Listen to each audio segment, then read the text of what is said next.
Mula sa punong himpilan ng Philippine Marine Corps, ito ang Balitang Mandirigma, the Philippine Marine Corps Virtual News Program sa ulo ng mga balita. Admirals Cup 2024 formal na nagbukas. 4th Marine Battalion tumulak patungo sa Southwestern Frontier. International Humanitarian Law Month 2024 ipinagdiwang ng Philippine Marine Corps. Mandirigmang Marino nakatanggap ng parangal mula sa Metrobank Foundation. Deputy Commandant ng Philippine Marine Corps ginawaran ng retirement honors. Change of command ceremony sa 1st Marine Brigade ipinagdiwang. Isang kumpanya ng Marines ipinadala sa South Ubyan, Tawi-Tawi. Retirement rights para sa Sergeant Major ng 3rd Marine Brigade iginawad. Deputy Chief of Staff J6 nag-farewell visit sa Ilocos Norte. Ito ang Balitang Mandirigma. Ang inyong tagapagbalitang Mandirigma, 2nd Lieutenant Francis Gonzales, Philippine Navy Marines, at 2nd Lieutenant Philip Pinera, Philippine Navy Marines. Magandang araw. Ito ang mga balita ng mga mandirigmang marino na laging handang magtanggol sa buong kapuluan. Inihatid ng mga tagapagbalitang mandirigma mula sa Luzon, Visayas at Mindanao. Mula sa tahanan ng The Most Ready Force, ang Philippine Marine Corps. Ako si 2nd Lieutenant Philip Pinera, Philippine Navy Marines.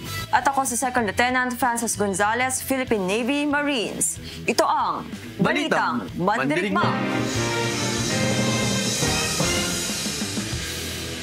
Formal na binuksan ang pinakahihintay na Admirals Cup noong August 13, 2024 sa Bonifacio Naval Station Grandstand sa Fort Bonifacio, Taguig City.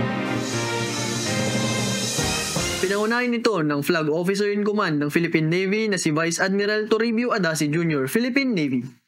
Sa kanyang mensahe ay binigyang diin niya ang kahalagahan ng nasabing paligsahan. Bukod sa tug of war at relay, sasabak din sa iba pang sports ang mga kumakatawan sa iba't ibang PN units, tulad ng badminton, volleyball, football, lawn tennis, basketball, table tennis, e-games, arnis, taekwondo, chess, shooting, boxing, swimming at triathlon. Inaasahang sa pamamagitan ng month-long sports competition na ito ay maipapakita ang kakayahan at disiplina ng bawat isa. Bukod dito, inaasahan ding mas titibay ang samahan at pagkakaisa ng mga kalahok mula sa hukbong dagat ng Pilipinas. Matapos ang reorientation ng 4th Marine Battalion, ay opisyal na silang ipinadala sa Southwestern Frontier ng ating bansa para sa kanilang bagong misyon. Isang tradisyon ng Philippine Navy ang magbigay ng tinatawag na send-off ceremony sa ating mga kawal na opisyal na magtutungo sa kanilang bagong misyon. Si Vice Admiral Toribio D. Adasi Jr., Philippine Navy, na siyang kasulukuyang Flag Officer in Command, ang namuno sa tradisyonal na seremonyang ito na ginanap sa Naval Station Heracleo Alano sa Cavite City noong 12 ng Agosto 2024. Sa kanyang mensahe sa ating mga Marines ay pinuri niya ang pagbabago ng 4th Marine Battalion mula sa pagiging ground-centric unit tungo sa isang adaptive, maliksi at dalubhasang unit sa aspeto ng littoral maneuvers at maritime security ng naval warfare.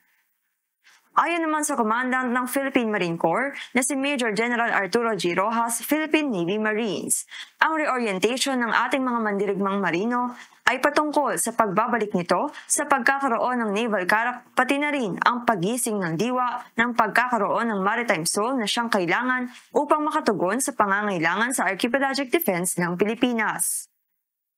Ang 4th Marine Battalion ay bahagi lamang ng espesyal na puwersa ng inyong Philippine Marine Corps para sa littoral at archipelagic maneuvers, para sa pagtatanggol ng ating mga baybayin, pagkontrol sa mga pangunahing maritime terrain, mga linya ng komunikasyon sa dagat, mga strategic transit passage, mga isla at mga kumpol ng isla sa kapuluan ng Pilipinas.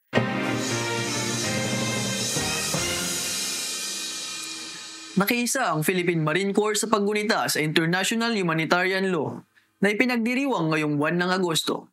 Muling pinagtibay ang pangako ng ating Philippine Marine Corps sa pagkilala sa International Humanitarian Law ngayong buwan ng Agosto.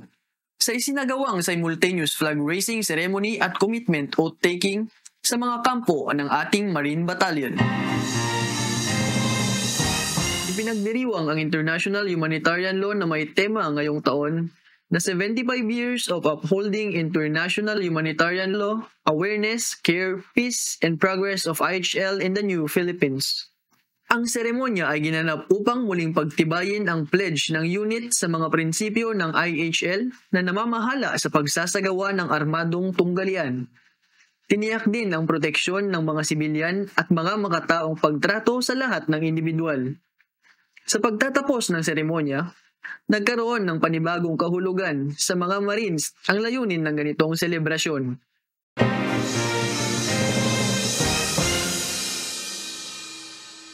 Binabati namin ang tinaguriang Palawan's Empowerment Vanguard for the Indigenous People ng MBLT-3 na si Staff Sergeant Michael S. Rayanon, Philippine Navy Marines, bilang Metrobank Foundation's Outstanding Filipinos 2024 awardee. Ang iyong walang sawang dedikasyon at hindi natitinag na pangako sa paggawa ng pagbabago tungo sa pagpapalakas at pagiging isang tagapagtanggol ng mga katutubo ng Palawan ay nagbibigay inspirasyon sa aming lahat. Ayon sa kanyang mga kasama sa MBLT-3, nagpakita siya ng halimbawa kung ano ang ibig sabihin ng paglilingkod na kinapapalooban ng tunay na diwa ng serbisyo sa bayan. Kasama ng iyong tame but fierce family, salamat sa walang sawang paglilingkod sa ating bayan. Nandito tayo ngayon sa Bonifacio Naval Station Grandstand kung saan iginawad ang isang testimonial parade and review para kay retiring Brigadier General Romeo T. Racadio, Philippine Navy Marines, ang former Deputy Commandant ng Philippine Marine Corps noong August 16, 2024. Bilang pagkilala at pagpapasalamat sa kanyang 37 taong pagsisilbi sa bayan, ay inialay kay Brigadier General Racadio ang isang testimonial parade and review. Bukod dito, ay ginawaran din siya ng mga parangal. Thank you, Romy, for your outstanding service, untiring dedication, and your strong leadership. May you have clear skies and following sea. Enjoy your well-deserved retirement, knowing you have made a lasting impact on us. Liban sa pagiging Deputy Commandant ng Philippine Marine Corps, si Brigadier General Racadio ay dati ring nagsilbi sa bayan sa iba't ibang mahahalagang posisyon. Ilan dito bilang Commander ng Joint Task Force Tawi-Tawi, Commander ng 2nd Marine Brigade at Commanding Officer ng Marine Battalion Landing Team 11. Sa kanyang mensahe ay nagpasalamat siya sa kanyang mga mentors at nag-iwan ng payo sa mga nakasama sa serbisyo. Please advance. Embrace every moment as an opportunity for growth. And remember that true leadership is not about titles or ranks, but about the impact we make on the lives of those around us, our soldiers, their families, and the communities we serve. Si Brigadier General Racadio ay miyembro ng Philippine Military Academy Sambisi Class of 1991. Mula dito sa Fort Bonifacio, Taguig City, ako si Second Lieutenant Francis Gonzalez, Philippine Navy Marines, ang tagapagbalitang mandirigma ng Marine Corps Public Affairs Office. Ito ang Balitang Mandirigma. Pakinggan naman natin ang mga balita mula sa ating mga mandirigma sa buong bansa. Ito ang mga ulat ng Brigada.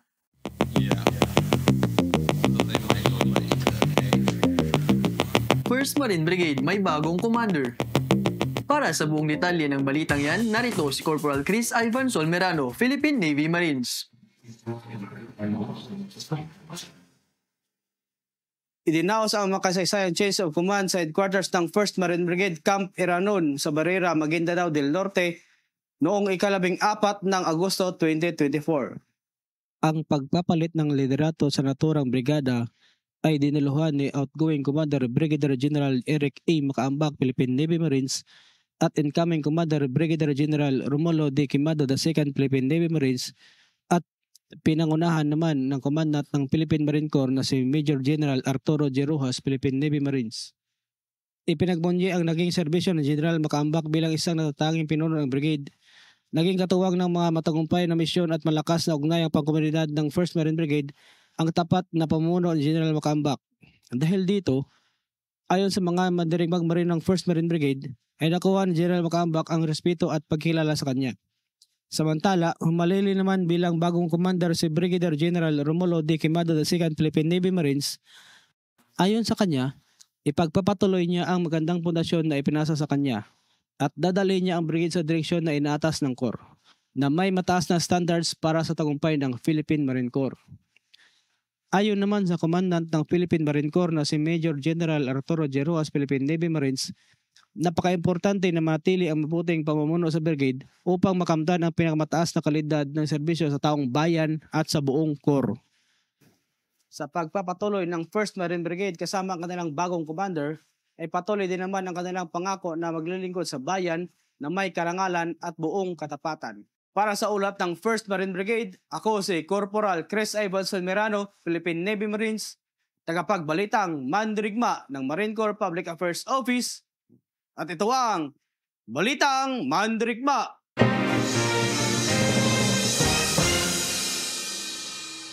Isang kumpanya ng Marines ipinadala sa South Ubian, Tawi-Tawi. Para sa kabuuan ng ulat para sa 2nd Marine Brigade, pakinggan natin ang report kay Corporal Jodenry Abragan, Philippine Navy Marines.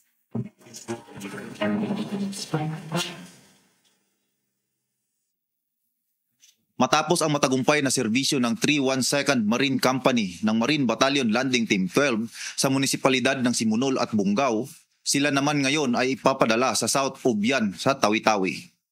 Sa isang send-off ceremony na pinangunahan ni Lieutenant Colonel Jonebert S. Tubo, Philippine Navy Marines, ang commanding officer ng Marine Battalion Landing Team 12 ay kinilala ang kanilang di natitinag na commitment upang matiyak ang kapayapaan sa lugar at mapagtibay pa ang relasyon ng tropang Marines at lokal na pamahalaan. Sa kanilang pagsabak sa panibagong hamon ay babaunin nila ang lahat ng kanilang natutunan at ipagpapatuloy ang paglilingkod sa bayan. Para sa ulat ng 2nd Marine Brigade, ako si Corporal Jodenry Abragan, Philippine Navy Marines, ang tagapagbalitang mandirigma ng Marine Corps Public Affairs Office, at ito ang Balitang Mandirigma.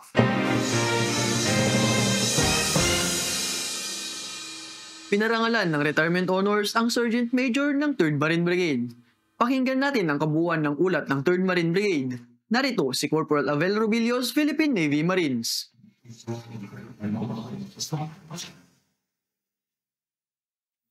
Pinarangalan ng retirement ceremony ng 3rd Marine Brigade si Master Sergeant Edwin L. Corpus, Philippine Navy Marines, sa kanyang 27 taon at 1 buwan na serbisyo sa Philippine Marine Corps. Pinangunahan ng Commander 3rd Marine Brigade, Brigadier General Antonio G. Manganuban Jr., Philippine Navy Marines sa Headquarters 3rd Marine Brigade, Barangay Tiningiban, Puerto Princesa, Palawan, noong 7 ng Agosto 2024. Sa kabuuan ng kanyang paglilingkod, pinakita ni Master Sergeant Corpus ang hindi natitinag na pangako at katapangan na umani ng respeto at paghanga mula sa kanyang mga kasamahan at nakakataas. Ang kanyang karera sa loob ng 2 dekada ay may kaukulang iba't ibang deployment at mahalagang tungkulin na nag-ambag sa pambansang seguridad at kapakanan ng kanyang mga kapwa Marines. Bilang pagkilala sa kanyang namumukod-tanging serbisyo, nakatanggap si Master Sergeant Corpus ng ilang papuri at parangal na sumasailalim sa kanyang dedikasyon at kontribusyon ng Corps at sa bansa. Sa kanyang talumpati, nagpahayag siya ng matinding pasasalamat, pinasalamatan niya ang kanyang pamilya sa kanilang walang sawang suporta at ang Team Agila sa kanilang pagkikipagkapwa at pagtutulungan. Sa paglilingkod sa Philippine Marine Corps ng higit sa 27 taon, pinakita ni Master Sergeant Corpus ang pagiging di makasarili at taos-pusong pangako na paglilingkod sa bansa na kinatawa ng motto ng Corps, ng karangalan, katungkulan at kabayanihan. Para sa ulat ng 3rd Marine Brigade, ako si Corporal Abel Robillos, Philippine Navy Marines, ang tagapagbalitang mandirigma ng Marine Corps Public Affairs Office, at ito ang Balitang Mandirigma!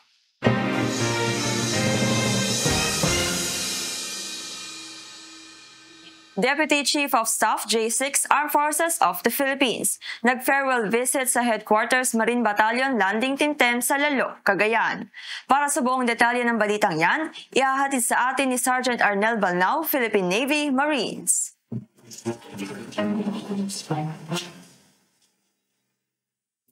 Imbag nga daw yung amin ni tayo Ilocos, mga Ilocanja.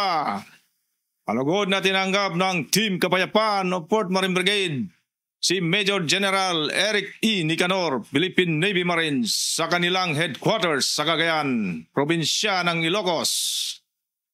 Ang pagbisita ay isa ding homecoming para kay Major General Nicanor, Philippine Navy Marines.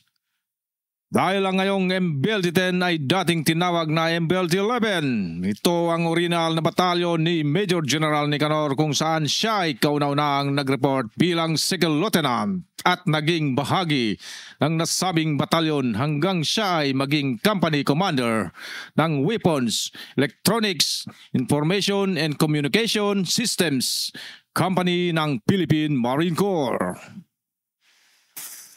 Si Major General Nicanor ay isang kahangahangang opisyal sa kanyang mga tagumpay, hindi lamang sa Philippine Marine Corps, kundi buong Armed Forces of the Philippines.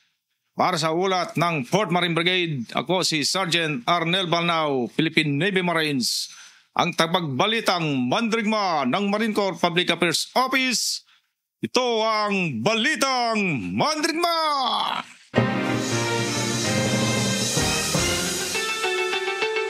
Alam niyo ba na may marathon din ang Philippine Marine Corps? Tunay na kilala ang Philippine Marines pagdating sa palakasan. Patunay dito ang pagiging kampiyon sa mga sports competition. At noong taong 2017 ay inorganisa ang kauna-unahang PMC Marathon sa paglalayong mahikayat ang lahat tungo sa physical fitness at sportsmanship. Ngayong taon ay gaganapin naman ang ikapitong PMC Marathon sa October 13, 2024. Ito ay tinawag na Sovereignty Run bilang pagbibigay karangalan sa kagitingan at sakripisyo ng mga tropang Marines. Bukod dito, isa rin itong testimonya ng ating pagkakaisa sa kabila ng iba't ibang hamon sa West Philippine Sea.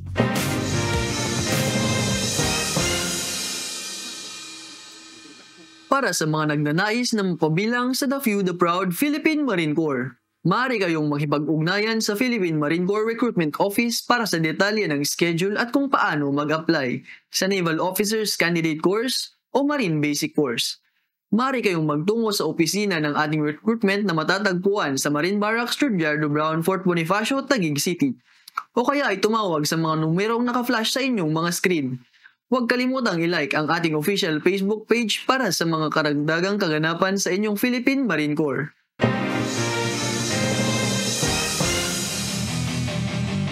Shoutout muna tayo. Shoutout sa mga sumusuporta sa Balitang Mandirigma. Lieutenant Commander Edward Pablico, Philippine Navy, Ensign Dulay, Ensign Badang, Lieutenant Junior Grade Nunez, Miss Suzanne Baligat, Mr. Troy Novello ng Naval Sea Systems Command. Congratulations to the Coastal Defense Regiment for their 4th Activation Day. Para sa inyong mga shoutout, i-comment lang po sa comment section ng ating Facebook page at YouTube channel ng Balitang Mandirigma.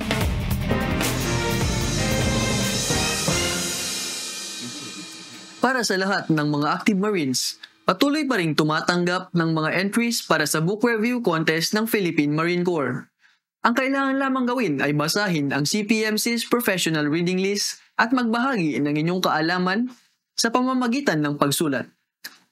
Layunin ng programang ito na mahasa ang critical thinking, reading at writing skills ng lahat ng individual Marines.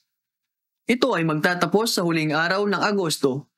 Para sa karagdagang detalye kung paano sumali, i-scan lamang ang QR code na makikita sa inyong mga screen.